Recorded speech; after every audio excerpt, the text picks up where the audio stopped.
EP. Jayarajan വലിയ വിവാദങ്ങളിൽപ്പെട്ട് അദ്ദേഹത്തിന് വലിയ വിമർശനങ്ങൾ വരുന്ന ഘട്ടമാണ്. അദ്ദേഹം നിലപാട് വ്യക്തമാക്കുന്നു. ശോഭാ സുരേന്ദ്രൻ എന്ന നേതാവ്, ബി.ജെ.പി. നേതാവ് അദ്ദേഹം കൂടിക്കാഴ്ച നടത്തിയിട്ടില്ല, ഒരു തവണ പോലും അവരെ കണ്ടിട്ടില്ല.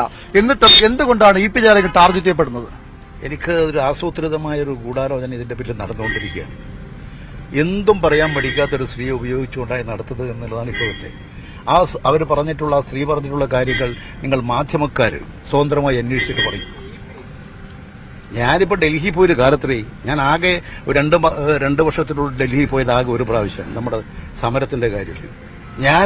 എന്ത് ഡൽഹിയിൽ ഏത് ഹോട്ടലിലാണ് പോയി? ഞാൻ പോയാൽ അവിടെ താമസിക്കുന്ന കേരള ഹൗസിൽ മാത്രമാണ്. ഇതൊക്കെ ഇന്നത്തെ കാലഘട്ടത്തിലെല്ലാം മനസ്സിലാകുന്നില്ലേ? ഓരോ കാര്യങ്ങളും മനസ്സിലാക്കാൻ കഴിയുന്നതല്ലേ? എന്തെങ്കിലും വിളിച്ചു പറയുക, അത് കൊടുക്കാൻ കുറച്ച് മാധ്യമങ്ങൾ, അതുകൊണ്ടല്ലേ ഇതിങ്ങനെ വരുന്നത്. എന്തും വിളിച്ചു പറയുന്നത് കൊടുക്കുന്നൊരു രംഗം മാറാൻ പാടുണ്ടോ മാധ്യമരംഗം? തെരഞ്ഞെടുപ്പ് ദിവസം തന്നെ ഇത്തരമൊരു ആരോപണവും ആ 2 ദിവസത്തിനുള്ളിലാണ് വരുന്നത്. അതിലെന്തെങ്കിലും വേറെന്തെങ്കിലും ഗൂഢാലോചന? ആസൂത്രിതമായിട്ടുള്ളൊരു ഗൂഢാലോചന നടക്കുന്നുണ്ട് തന്നെയാണ് ഞാൻ കരുതുന്നത്. എന്ന് മാത്രമല്ല, അതിലൊരു ഒരു പ്ലാനിംഗ് ഉണ്ട്. എന്നെപ്പോലെയുള്ള ഒരാൾ ബി.ജെ.പി. പോകാൻ ആർക്കത് വിശ്വസിക്കാൻ കഴിയുക? പിന്നെ ഞാൻ ഈ ശോഭാ സുരേന്ദ്രൻ എടുക്കുക, ഞാൻ പോകാനോ? എന്ത് കണക്കാക്കിയിട്ടാ പറയുന്നത്? ശോഭാ സുരേന്ദ്രൻ ബി.ജെ.പിയുടെ ഒരു വിമതപക്ഷത്തേക്ക് നേതാവ് കൂടിയാണ്. കഴിഞ്ഞ നേരത്തെയൊക്കെ സുരേന്ദ്രനുമായി ഏറ്റുമുട്ടിക്കൊണ്ടിരിക്കുന്നതാണ്. അവര് ബി.ജെ.പി. തന്നെ ഒറ്റപ്പെട്ടുകൊണ്ടിരിക്കുന്ന അവസ്ഥയാണ്. ഞാൻ കാണാൻ പോകുന്നൊരു നേതാവ്, പരിഹാസം എനിക്ക് തോന്നുന്നത്. ആ സ്ത്രീക്ക് എന്താ പറ്റിയത്? ഈ ശോഭാ സുരേന്ദ്രൻ ഇടയ്ക്ക് CPM-ലേക്ക് വരും, അവിടെ ബി.ജെ.പിയിൽ അവർക്ക് വലിയ അവഗണനയുണ്ട് എന്നൊക്കെ പറഞ്ഞിട്ട് അങ്ങനെ വാർത്തകളൊക്കെ ഉണ്ടായിരുന്നു. അതിലെന്തെങ്കിലും ഇടപെടൽ ഇ.പി. നടക്കും? കാരണം ഇത്ര പല ഓപ്പറേഷനിൽ ഇ.പി. ഉണ്ടാവാറുണ്ട്, അതുകൊണ്ട് ചോദിക്കുകയാണ്. ഞാൻ ഇത്തരം ആ കാര്യത്തിലൊന്നും ഞാൻ ഇടപെട്ടിട്ടില്ല. ഇങ്ങനെ ഒരു വാർത്ത ഞാൻ കേട്ടിരുന്നു എന്നുള്ളത് ശരിയാണ്. പക്ഷെ എനിക്ക് ഈ സ്ത്രീയെ അറിയാവുന്നത് കൊണ്ട് ഞാൻ അങ്ങനെ അത്തരം കാര്യങ്ങളിലേ ഇടപെടാറില്ല. ശരിയായ നിലയിൽ രാഷ്ട്രീയ കാര്യങ്ങൾ കൈകാര്യം ചെയ്യുക, പോവുക എന്നുള്ളതല്ലാതെ ഞാൻ അത്തരം കാര്യങ്ങൾ ഇടപെടുന്ന ശീലം എനിക്കില്ല, ഇടപെടാറുമില്ല. ഈ മുഖ്യമന്ത്രിയായിട്ടൊക്കെ വളരെ അടുത്ത ബന്ധമുള്ള ആളാണ് അങ്ങ്. ഇങ്ങനെ ഒരു ഗൂഢാലോചന നടന്ന് അങ്ങയുടെ ഫ്ളാറ്റിലേക്ക് ഇത്തരം ഒരാൾ വരുമ്പോൾ, അങ്ങയുടെ മകന്റെ ഫ്ളാറ്റിലേക്ക്, അതൊന്ന് മുഖ്യമന്ത്രിയെങ്കിലും അറിയിക്കണ്ടായിരുന്നു? അല്ല, ഞാൻ പറയുന്നത് ആരൊക്കെ വരുന്നുണ്ട് മുഖ്യമന്ത്രിനെ അറിയിക്കേണ്ട എന്താ വിഷയമുള്ളത്? ഒരാൾ വഴിപോകുന്ന അവസരത്തിൽ എന്നെ പരിചയപ്പെടാൻ വേണ്ടി വരുന്നു. ഞാനിവിടെ കേരളത്തിൽ അവരുടെ ബി.ജെ.പിയുടെ ഒരു ഇതായിട്ടെന്തോ പ്രത്യേക ചുമതലക്കാരനായി പ്രവർത്തിക്കുന്നു. എല്ലാ രാഷ്ട്രീയക്കാരുമായിട്ട് ഞാൻ കണ്ടിട്ടുണ്ട്, പരിചയപ്പെട്ടിട്ടുണ്ട്. നിങ്ങളുമായിട്ട് ഇതുവരെ പരിചയപ്പെടാൻ പറ്റിയില്ല. അതുകൊണ്ട് പരിചയപ്പെടാൻ വേണ്ടി മാത്രമാണ്. ഇങ്ങനെ ഒരാൾ പറഞ്ഞാൽ ഞാൻ എന്താ പറയേണ്ടത്? എന്നെ പരിചയപ്പെടാൻ വന്നിരിക്കുന്നു എന്ന് മുഖ്യമന്ത്രിയോട് പറയേണ്ട കാര്യം എന്താ ഉള്ളത്? മറ്റാരോടെങ്കിലും പറയേണ്ട കാര്യം എന്താ?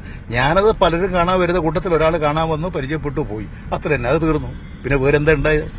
ഇതിനുശേഷം മുഖ്യമന്ത്രിയോട് സംസാരിച്ചു ഈ വാർത്തയൊക്കെ പുറത്തു വന്നതിന് ശേഷം? അല്ല, ഞാൻ മുഖ്യമന്ത്രിയായിട്ട് ആവശ്യത്തിന് സംസാരിക്കാറുണ്ട്, കാണാറുണ്ട്. പക്ഷെ ഇത്തരത്തിലൊരു ആസൂത്രിതമായ ഒരു ഗൂഢാലോചന എത്ര ഇതായിട്ടാണ് ചെയ്തിരിക്കുന്നത്?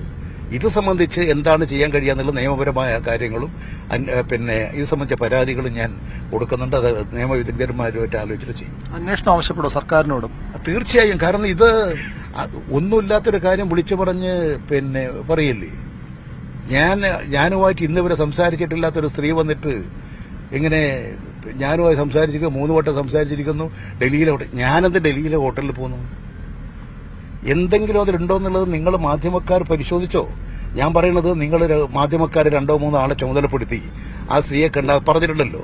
ഞാൻ ആ സ്ത്രീയെ ഈ കാര്യത്തിൽ വെല്ലുവിളിക്കുകയാണല്ലോ. ഇപ്പോൾ വെല്ലുവിളിക്കുന്നത് ഞാൻ ഉപയോഗിക്കുന്നില്ല, അതിനൊന്നും ആ സ്ത്രീ ഇല്ല. അതുകൊണ്ട് അതിനൊന്നും ഞാൻ പോകുന്നില്ല.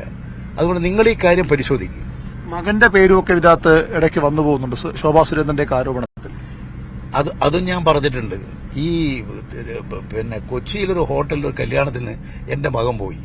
അപ്പൊ അവിടെ കല്യാണത്തിന് പോയപ്പോ ഞാൻ അവരോട് ചോദിച്ചു എന്താന്ന്. അപ്പൊ അവൻ പറയുന്നത്, എനിക്ക് പരിചയമൊന്നുമില്ല, ഈ സ്ത്രീ വന്നിട്ട് ജയരാജന്റെ മകനാണല്ലേ എന്ന് പറഞ്ഞു. അതേന്ന് പറഞ്ഞു. ഓ ശരി, അങ്ങനെ 2-3 വർത്താനെന്തോ പറഞ്ഞു. അപ്പോൾ നിങ്ങൾ ഫോൺ നമ്പർ തരുമെന്ന് നമ്പർ കൊടുത്തു.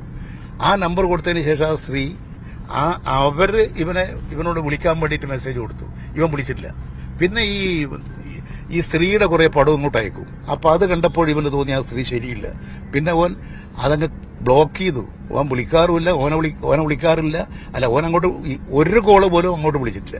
ഈ കുടുംബത്തോടെയാണ് ഇപ്പം ടാർഗറ്റ് ചെയ്യപ്പെടുന്നത് തോന്നുന്നു. അതെ, ഇതെല്ലാം എന്താ വെച്ചാൽ എന്തോ ഒരു താല്പര്യങ്ങൾ അതിന്റെ പിന്നിലുണ്ട്. അത് പൂർണ്ണമായി അന്വേഷിക്കേണ്ട കാര്യമാണ്. നേരത്തെ രാജീവ് ചന്ദ്രശേഖറുമായിട്ട് ബന്ധമുണ്ടെന്ന് പറഞ്ഞു, റിസോർട്ടിന്റെ കാര്യമൊക്കെ പറഞ്ഞു. ഇപ്പോൾ അടുത്തൊരു ബി.ജെ.പി. നേതാവാണ് ഇതിലൊരു കാര്യത്തിൽ വരുന്നത്. രാജീവ് ചന്ദ്രശേഖരനെ ഞാൻ പറഞ്ഞില്ലേ, ഞാൻ അയാള് ഇതുവരെ കാണുകയോ സംസാരിക്കുകയോ ചെയ്തിട്ടില്ലാത്ത ഒരാളാണ്. നമ്മൾ നെറ്റിൽ നോക്കിയാൽ എല്ലാ കാര്യങ്ങളും മനസ്സിലാവില്ലേ? ഇന്ന് ഇന്റർനെറ്റ് സംവിധാനങ്ങൾ ഉള്ളത് കൊണ്ട് കമ്പനി ആക്ട് അനുസരിച്ച് ഇത് മുഴുവൻ നെറ്റിലില്ലേ? ആരാണ് കമ്പനിയുടെ ആള്, ആരാണ് ഇതിന്റെ ഉടമകൾ, എല്ലാം മനസ്സിലാവില്ലേ? അവിടെ ഞാൻ മുൻകൈയെടുത്ത് എന്റെ ഉപദേശ നിർദ്ദേശത്തിന്റെ അടിസ്ഥാനത്തിൽ കുറെ ആളുകൾ ചേർന്നുകൊണ്ട് ഒരു കമ്പനി ഉണ്ടാക്കി അത് റൺ ചെയ്തു പോകുന്നു. അവർ ചികിത്സാ രംഗത്ത് സംവിധാനം ആരംഭിക്കുന്നു. അവർ 2-3 കമ്പനിയുമായി ചേർന്ന് ചികിത്സ നടപ്പിലാക്കിയെങ്കിൽ അതിലൊന്നും അവർക്ക് വേണ്ടത്ര മുന്നോട്ട് പോകാൻ കഴിഞ്ഞില്ല. അങ്ങനെ വന്നപ്പോഴാണ് ഒരു പ്രൊഫഷണലായിട്ടുള്ള നിരാമയക്കാരുമായിട്ട് അവർ ബന്ധപ്പെടുന്നത്. അവരുമായിട്ട് ഇവർ 2 കൊല്ലം മുമ്പാണ്, ഇപ്പോഴൊന്നുമല്ല അത്, അവർ 2-3 കൊല്ലം മുമ്പാണ് അത് അതിന്റെ സ്റ്റാർട്ടിംഗ് ടൈം തന്നെയാണ് ചർച്ച ചെയ്ത് അവരുമായി ഒരു എഗ്രിമെന്റ് ഉണ്ടാക്കി അതിന്റെ ചികിത്സ ഇവരെ ഏൽപ്പിച്ചിരിക്കുന്നു. അതാണ് അതിലുണ്ടായിട്ടുള്ളത്. അതിലെന്ത് രാജീവ് ചന്ദ്രശേഖരൻ, അത് ആ കമ്പനിയിൽ അദ്ദേഹത്തിന് ഞാൻ നിങ്ങൾ പറഞ്ഞപ്പോൾ പലരോട് ചോദിച്ചു, നിങ്ങൾ നെറ്റിൽ നോക്കിയാൽ മനസ്സിലാവില്ലേ? പക്ഷെ എന്തും പറയുക, പ്രചരിപ്പിക്കുക, അതിനു വേണ്ടിയിട്ടുള്ള പശ്ചാത്തലം ഒരുക്കുക, എന്നിട്ട് എല്ലാം കൂടി ഇങ്ങനെ ക്ലബ് ചെയ്ത അടിസ്ഥാനരഹിതമായി പ്രശ്നങ്ങൾ അവതരിപ്പിക്കുക, ഇതൊക്കെ ഞാൻ പറയുന്നത് നിങ്ങൾ മാധ്യമക്കാര് ശ്രദ്ധിച്ചാൽ ഇത് മിനിറ്റ് കൊണ്ട് അവസാനിക്കും. നിങ്ങൾ ആരും ഇത്തരത്തിലുള്ള ഫ്രോഡ് വാർത്തകൾ കൊടുക്കില്ല എന്ന് വന്നാൽ ഇവരാർക്കും ഇങ്ങോട്ട് രംഗത്ത് വരാൻ കഴിയില്ല. എത്ര വിവാദങ്ങളായി EP ആയിട്ട് ബന്ധപ്പെട്ട് അവിടെയൊക്കെ ഒരു ജാഗ്രത കുറവുണ്ടായിട്ട് സൗഹൃദങ്ങൾ തിരഞ്ഞെടുക്കുന്നതിലൊക്കെ എല്ലാവരുമായിട്ടും വളരെ അടുത്ത ബന്ധം തിരിച്ചുകൊണ്ട് സംസാരിക്കുന്ന ആളാണ്. അപ്പൊ അതിലെന്തെങ്കിലും കുറച്ചുകൂടി ഒരു ജാഗ്രത വേണ്ട ഇനിയെങ്കിലും? ഈ ജാഗ്രത എന്ന് പറഞ്ഞാൽ ഞാൻ പല കാര്യങ്ങളും നല്ല റിസർവ്ഡായിട്ട് തന്നെയാണ് കാര്യങ്ങൾ നോക്കുന്നത്. അങ്ങനെ ആർക്കെങ്കിലും വന്ന് എന്നെ മിസ്ഗൈഡ് ചെയ്ത് കൊണ്ടുപോകാനൊന്നും ആർക്കും സാധിക്കില്ല. അതിലെല്ലാം ഞാൻ ജാഗ്രതപ്പെടുന്നുണ്ട്. സ്വാഭാവികമായിട്ടുള്ള ചില എന്തെങ്കിലും ദൗർബല്യങ്ങൾ ഉണ്ടോ എന്നുള്ളത് ഇനിയും ചൂണ്ടിക്കാണിച്ചാൽ പരിശോധിക്കാം. ചിലടത്തൊരു നോ പറയാനൊരു മടിയുണ്ട്. എന്ത് പറഞ്ഞു? എനിക്കെന്താ നോ പറയുന്നതിന് എനിക്കെന്താ മടി? എനിക്കതിൽ ഒരു കാര്യങ്ങളിൽ എനിക്ക് ഭയപ്പെടേണ്ട പ്രശ്നം അതുകൊണ്ടാണ്. ഞങ്ങളുടെ പ്രതിനിധി VV അരുണുമായാണ് വിശദമായി സംസാരിച്ചത്.